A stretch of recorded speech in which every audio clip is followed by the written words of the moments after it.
Let's continue with the sixth chapter from your economics book of grade 9, and the name of the chapter is Indian Economy Primary Sector.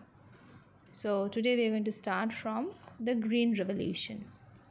So in your syllabus you are having only the meaning. What is the meaning of Green Revolution? From the term itself you can understand green. Green means they are talking about the agriculture.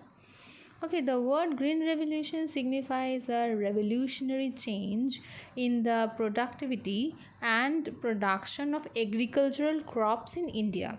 We have already stated that one of the important measures for overcoming the problem of low productivity in Indian agriculture is technical reform.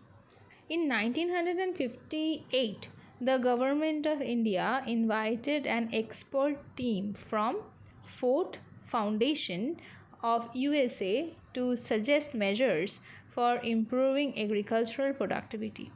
This team submitted their suggestions, or you can say suggestive measures, for improving agricultural productivity.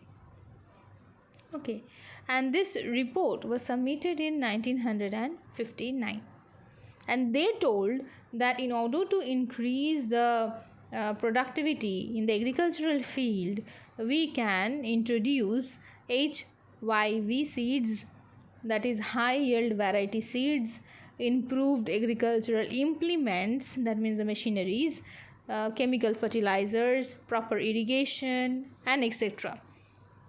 With this, the Indian agriculture would have increased. So basically with this recommendation, the Indian government accepted it. Okay, and then they first selected 7 districts to introduce this new technology, and this project was named as Intensive Area Development Program, that is IADP. Again, after the results that they achieved, then they thought of again to include few more districts, and this time in 1965, once again this program was introduced to other districts, and these districts were increased to 114 districts of India, and this project was titled as Intensive Agriculture Areas Program, IAAP. Okay, as a result of such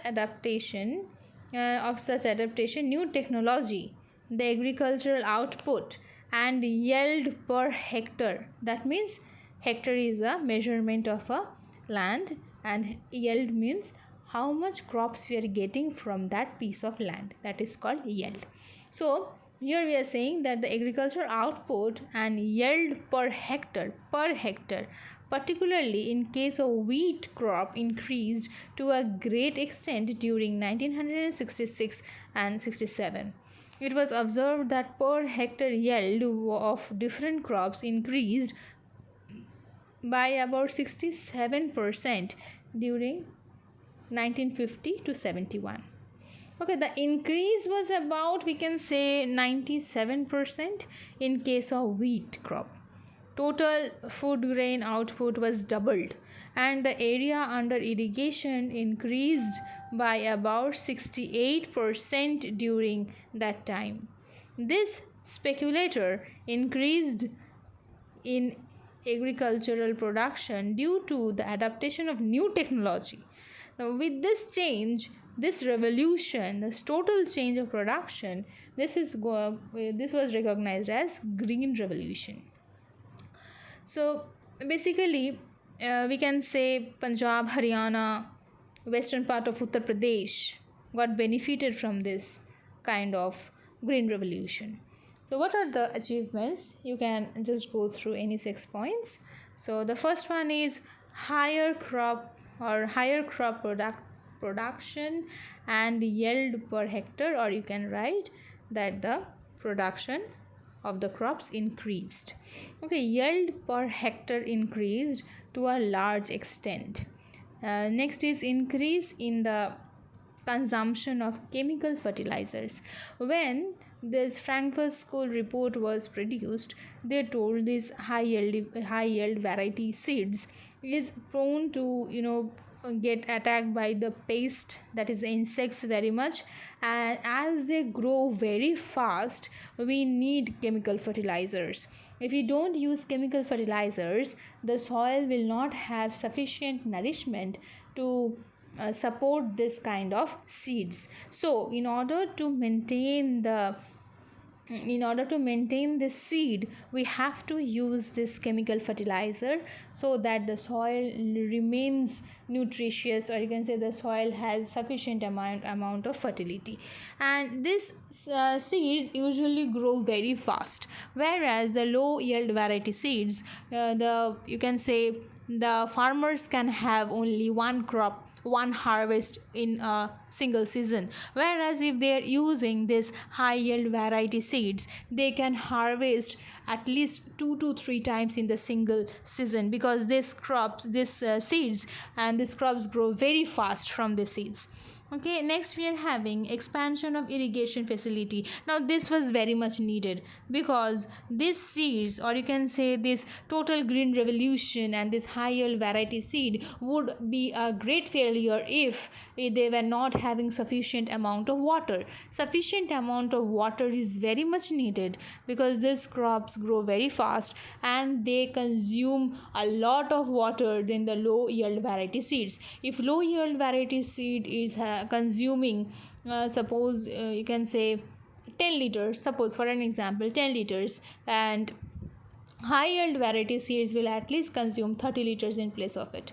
Okay, so this irrigation facility was much needed, which government at that time supported it. In the rural areas also, government gave this sufficient support to this irrigation facility.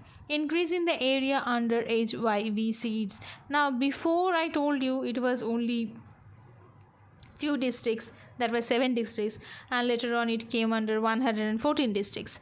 And one more problem was there, which was later on addressed by the government, that is this high yield variety. For this purpose we have to use technologies like tractors. Okay, but the use of tractors, in order to use these tractors we need to have the piece of land where they're cultivating, these hectares of land have to be more. If it is less, we cannot use this scientific method.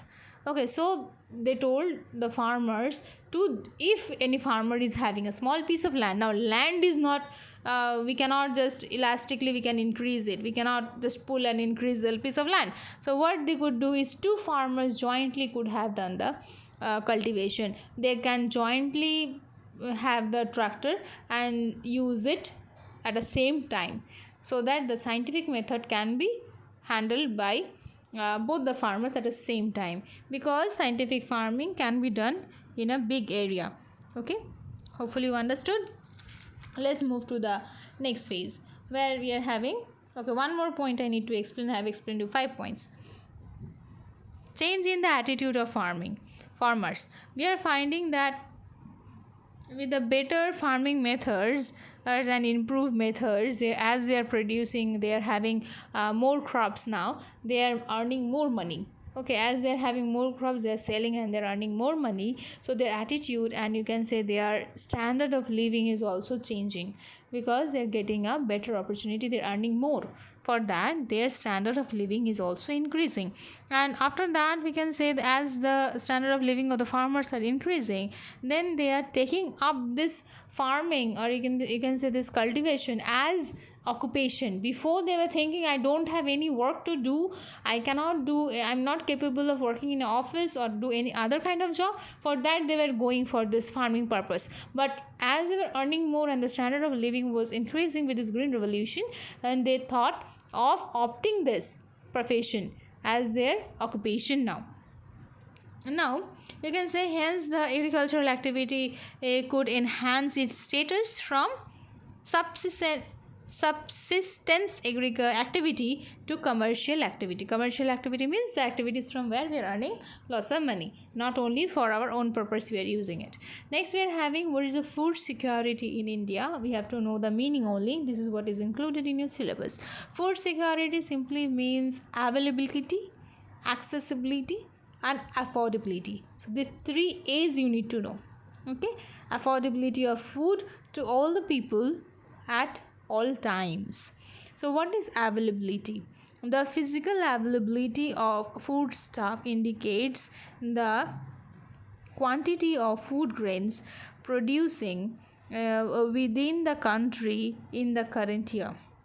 Accessibility means food stuff or food grains should be within the reach of every person in the society. Affordability means every person should have enough purchasing power to buy sufficient quantity of food to meet one's daily need. Okay, these are the three things we need to know: availability, accessibility, and affordability. Next, we are having what is the role of the FCI in food management in India. So this is Food Management of India, FCI. That is the Food Corporation of India, FCI, the Food Corporation of India. What are the three basic things we need to know? First is procurement of food grains from the farmers at remunerative price. That means their first role is to collect, or you can say purchase, the food grains from the farmers at a good price. Okay, good price. That means what is the market price going at that time? With the current price, they will give it to the farmers. They are not going to cheat the farmers or exploit the farmers. Next is distribution of food grains to the common people. That is from the ration shop, right? Government is buying and making a stock and then distributing it through the ration shop. So distributing the food grains to the common people, particularly to the vulnerable section. Vulnerable section means the people, those who are really poor, or you can say the lower middle class people of the society, those who are not having such kind of or they're not having good standard of living, or you can say they are not earning much. Okay, at affordable price. Now in the ration shop, we know that the food grains which we get is very cheap and it is subsidized by the government, so it is affordable. Next, we are having maintenance of buffer stock. What is the meaning of buffer stock? Buffer stock means extra. Okay, they are having extra food grains kept in the store. Now that is a buffer stock. Why this buffer stock is needed? To ensure food security and stability of the food grains price. So sometimes it might get fluctuated. The price of the food grains can get fluctuated. For that, these food grains are at a time bought and they are kept in a stock. As they are made stock, they are called the buffer stock. Okay, this reduces the price fluctuation of the food grains in the market. And sometimes I will say this kind of buffer stock helps us in meeting the emergency needs, like if there is a disaster, if there is a natural disaster like a, you can say, flood, or you can say if there is a tsunami, or if there is any kind of cyclone and that is destroying our food grains, or maybe we are getting internally displaced, so that time government uses this kind of buffer stock and saves the common people. Hopefully you understood. Thank you.